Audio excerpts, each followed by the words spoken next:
Nobel laureate Malala Yousafzai has spent her 19th birthday in Kenya, visiting the world's largest refugee camp to draw attention to the global refugee crisis. Her visit comes as the Dadaab refugee camp in eastern Kenya faces pressure to close after a quarter of a century.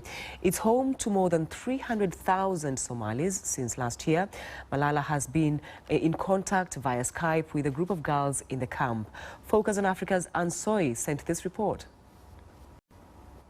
It's not what the average 19-year-old would do for their birthday. But Malala Yousafzai is on a mission. I'm here to speak for my unheard sisters of Somalia, striving for education every day. And many girls here admire and look up to her.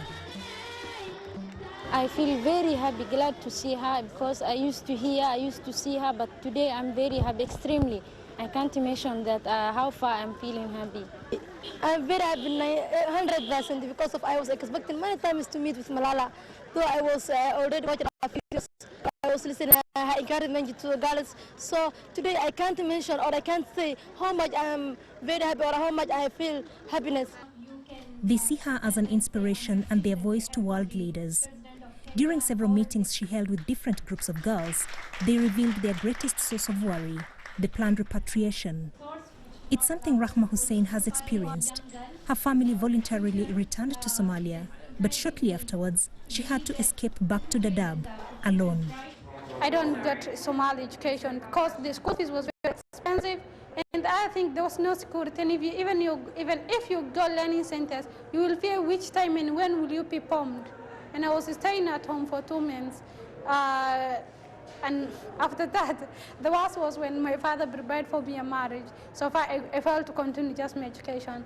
Malala says she'll take their plea to the leaders of Kenya and Somalia. If they want to move from the refugee camp, it should be completely on voluntary basis. They should not be forced to do this.